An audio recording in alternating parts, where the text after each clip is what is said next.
Salam kerahiman. Hari ini kita ketemu lagi tanggal 20 Januari ya. Tanpa kita terasa udah 20 hari tahun yang baru. Kita akan baca dari 481 dan 482. Kita mulai. Dalam nama Bapa dan Putra dan Roh Kudus. Amin. 481. Hampir setiap pesta gereja memperdalam pengetahuanku tentang Allah dan memberikan rahmat istimewa kepadaku. Oleh karena itu, untuk setiap pesta, aku selalu mempersiapkan diri sungguh-sungguh dan menyatukan diri erat-erat dengan roh gereja. Oh, betapa menyenangkan menjadi anak gereja yang setia. Oh, betapa aku mencintai gereja kudus dan semua anggotanya. Aku memandang mereka sebagai anggota yang hidup dari Kristus, yang adalah kepalanya. Hatiku bernyala-nyala karena cinta akan mereka yang mengamalkan cinta. Aku menderita bersama mereka yang menderita. Tenagaku habis terserap duka ketika menyaksikan mereka yang dingin dan tak tahu terima kasih. Dan kemudian aku berusaha mendapatkan cinta dari Allah sedemikian rupa, sehingga akan mengubah hati mereka yang tidak mencintai Dia, mereka yang secara amat menyedihkan menghujani juru selamat mereka dengan sikap tak tahu terima kasih. 482. Ya Allahku, aku menyadari misiku dalam gereja kudus. Adalah tugasku untuk bekerja keras terus-menerus guna memohon kerahiman bagi dunia. Aku menyatukan diri erat-erat dengan Yesus dan berdiri di hadapannya sebagai kurban penyilihan atas nama dunia. Allah sama sekali tidak akan menolak apapun ketika aku memohon kepadanya dengan suara putranya.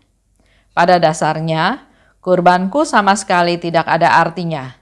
Tetapi ketika aku menyatukannya dengan kurban Yesus Kristus, ia menjadi kurban yang penuh kuasa dan memiliki kekuatan untuk meredakan murka ilahi. Allah mengasihi kita dalam diri putranya. Sengsara pedih yang ditanggung putra Allah terus-menerus menyingkirkan murka Allah. Kita masih di bulan Januari bicara tentang rahmat belas kasih ya, tentang kerahiman Tuhan. Dalam setiap pesta gereja, aku mendapat rahmat istimewa. Ini kembali lagi sharing Suster Faustina pada kita semua.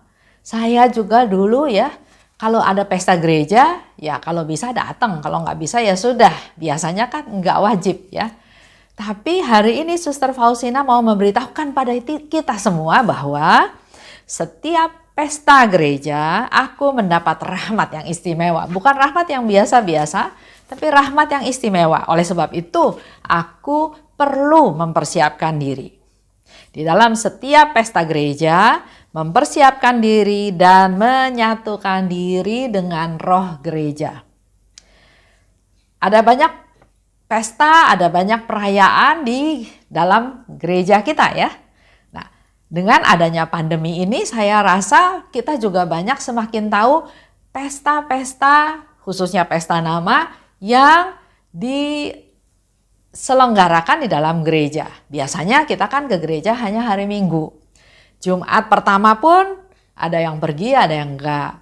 Sabtu pertama pun begitu. Jalan salib pun begitu. Adorasi atau yang lain kalau bisa datang. Kalau enggak mereka juga enggak merasa ada suatu kewajiban, ada suatu kerinduan untuk hadir. Tapi hari ini Suster Faustina kasih tahu justru dia menerima rahmat istimewa pada hari pesta-pesta gereja. Betapa menyenangkan jadi anak gereja yang setia. Betapa menyenangkan. Nah, ini bisa kita lihat juga begitu seringnya anak muda aktif di dalam gereja, mengikuti kegiatan gereja, dan buat mereka itu adalah suatu aktivitas positif yang harusnya kita dukung. Karena gereja kita, paroki kita, masa depan kita semua tergantung daripada anak-anak muda sekarang ini. Mari kita galakan, kita giatkan supaya anak-anak muda itu semakin hari semakin banyak berkecimpung di dalam aktivitas gereja dan terutama menjadi anak gereja yang setia. Khususnya balik lagi tadi ya, dikatakan dalam masa pandemi. Dari yang nggak pernah ikut misa harian, sekarang setiap hari ada kesempatan untuk misa. Jam 6 nggak bisa, ada jam 5, ada jam 4, ada jam 7, ada yang jam 6 sore. Jadi selalu ada kesempatan untuk bisa ikut perayaan Ekaristi setiap hari. Saya tadi katakan ya, tahu pesta-pesta gereja. Contoh bulan Januari aja. 1 Januari, Pesta Maria Bunda Allah. 3 Januari, Hari Penampakan Tuhan. 10 Januari, Pesta Pembaptisan Tuhan.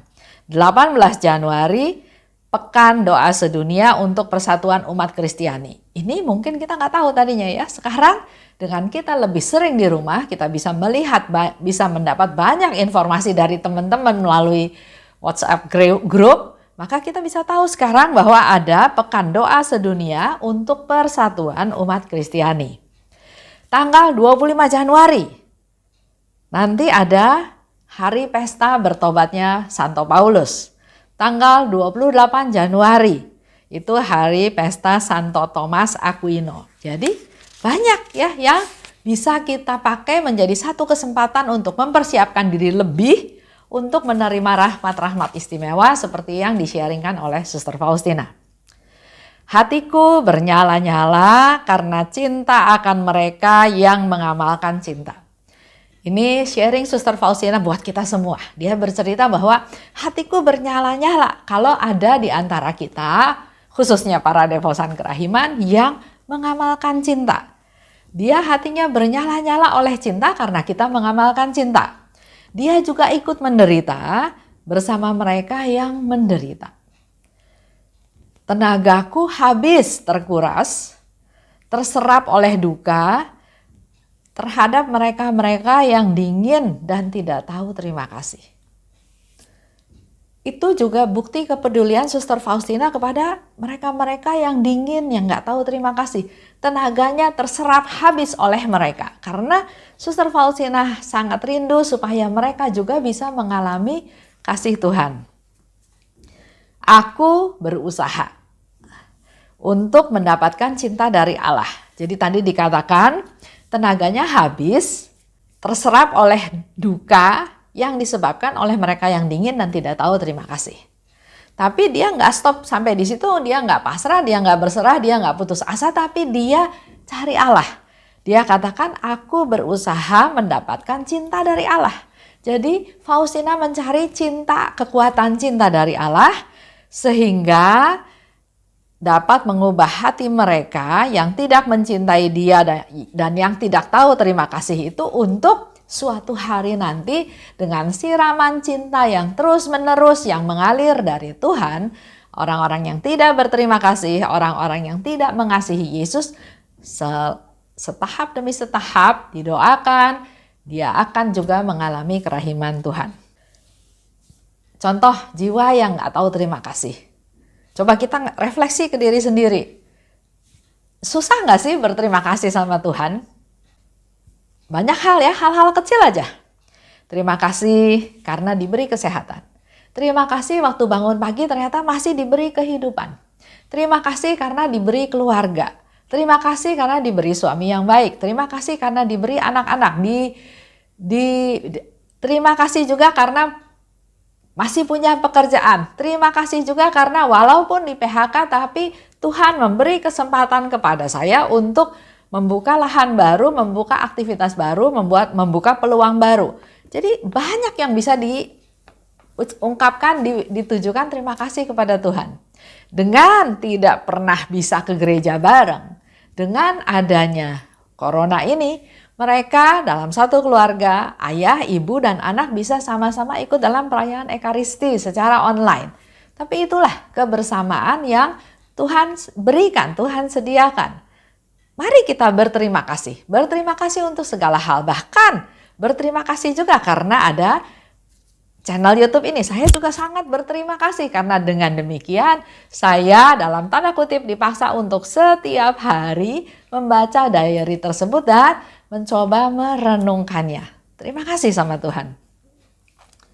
Di 482, Suster Faustina bilang, tugasku adalah bekerja keras. Tugasku bekerja keras guna memohon kerahiman bagi dunia. Itu jadi tugasnya Suster Faustina. Tapi Suster Faustina sekarang sudah meninggal. Dan tugas itu menjadi tugas kita semua. Kita harus bekerja keras untuk berdoa buat mereka-mereka supaya semua orang, setiap orang bisa mengalami kerahiman Tuhan. Caranya Suster Faustina kasih tahu, aku menyatukan diri dengan Yesus dan berdiri di hadapannya sebagai kurban penyilihan atas nama dunia.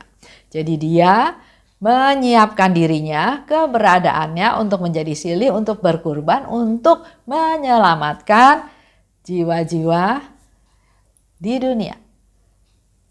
Itu lingkup Suster Faustina ya. Kalau kita mau mulai, kita coba lingkup keluarga dulu. Kita berdiri di hadapan Tuhan, kita bilang sama Tuhan bahwa saya mau jadi kurban penyilihan untuk keluarga saya. Untuk setiap anggota keluarga dalam keluarga saya. Keluarga kecil, keluarga besar, lingkungan saya, teman-teman saya, sekitar saya. Mari. Kalau semua orang berdoa seperti itu, semua orang punya cita-cita seperti itu, otomatis nanti secara bertahap ada efek dominonya, setiap orang akan berdoa untuk kerahiman Tuhan untuk orang-orang di sekitarnya, orang-orang yang dikasihinya, orang-orang yang perlu didoakan, maka kerahiman ilahi ini pasti suatu hari akan dirasakan sampai ke seluruh dunia. Allah sama sekali tidak akan menolak apapun ketika aku memohon kepadanya dengan suara putranya. Ini bocoran lagi dari Suster Faustina ya. Kita nggak usah takut Tuhan akan menolak doa kita. Kita nggak perlu takut Tuhan akan tidak mendengarkan permohonan kita ya. Dengan cara dikatakan apapun aku mohon kepada Bapa dengan suara putranya, dengan suaranya Yesus. Kita mohon kepada Bapa dan Bapa pasti akan mengabulkannya. Bapa tidak mungkin akan menolaknya. Pada dasarnya, kurbanku sama sekali tidak ada artinya. Ini bukti kerendahan hati dari Suster Faustina. Penderitaan dia, kesusahan dia, nggak ada artinya sama sekali. Coba bandingkan dengan kita. Kita sering merasa bahwa, waduh saya sudah berkorban banyak, tapi saya nggak dapat hasil. Saya sudah luar biasa berkorban, dihina, dan seterusnya, tapi loh kok begini hasilnya ya. Tapi hari ini kita belajar dari Suster Faustina bahwa kurbanku, penderitaanku, doa silihku, semua yang dilakukan itu tidak ada artinya. Tapi kalau disatukan dengan kurban Yesus, dipersembahkan kepada Tuhan Yesus, diberikan pada Tuhan Yesus, disatukan dengan sengsara Yesus, maka akan menjadi kurban yang penuh kuasa. Dan kekuatan itu bisa meredakan murka ilahi. Jadi apa yang kita lakukan, penderitaan itu bukan untuk disesali, bukan untuk kesel, marah, komplain, ya, tapi mari satukan penderitaan itu dengan penderitaan Yesus.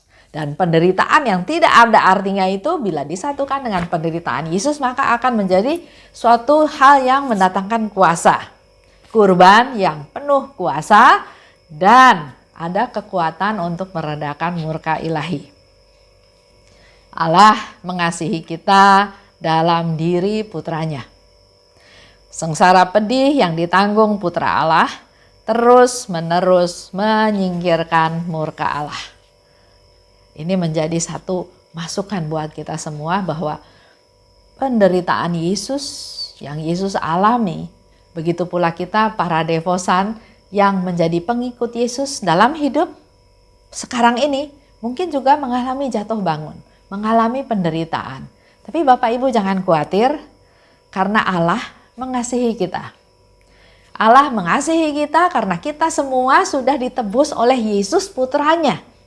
Allah mengasihi kita dalam diri putranya. Dan sengsara pedih yang ditanggung putra Allah terus menerus menyingkirkan murka Allah. Jadi kita nggak perlu takut, kita malah bersukacita, berbahagia karena kita punya Yesus yang membela kita, menyelamatkan kita. Jadi jangan fokus ke penderitaan aja, tapi fokuslah pada hal yang lebih besar. Di mana Yesus sudah mau berkorban untuk kita, membela kita, menyelamatkan kita. Itulah kerahiman Tuhan. Sampai sini kita tutup ya dengan doa. Dalam nama Bapa dan Putra dan Roh Kudus, amin. Allah Bapa yang maha baik, hari ini kami tahu sesuatu yang baru Tuhan, bahwa Engkau melimpahkan rahmat-rahmat yang istimewa pada Suster Faustina pada pesta-pesta gereja. Mampukan kami juga Tuhan untuk lebih mencintai perayaan Ekaristi, khususnya juga terlibat dalam pesta-pesta dalam gereja, karena kami juga tahu Tuhan Engkau juga bisa memberikan rahmat-rahmat istimewa kepada kami. Mampukan kami Tuhan untuk punya hati, punya waktu, punya kepedulian, punya cinta yang kami panjatkan, yang kami hunjukkan, yang kami berikan kepadamu. Dan mampukan kami juga Tuhan untuk terus bertahan dalam penderitaan, dalam pengorbanan yang kami alami pada saat ini. Biarlah semua penderitaan, semua pengorbanan itu kami satukan dengan pengorbanan Putramu Tuhan kami Yesus Kristus di salib, agar menjadi pengorbanan yang punya kuat kuasa, punya kemampuan untuk meredakan murka-Mu. Urapi kami Tuhan, keluarga kami, pribadi lepas pribadi yang tidak lepas dari segala dosa dan kelalaian. Biarlah melalui doa-doa kami Tuhan, Engkau ampuni kami, Engkau berkati kami, Engkau kuduskan kami. Amin. Dalam nama Bapa dan Putra dan Roh Kudus. Amin. Salam kerahiman.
sky.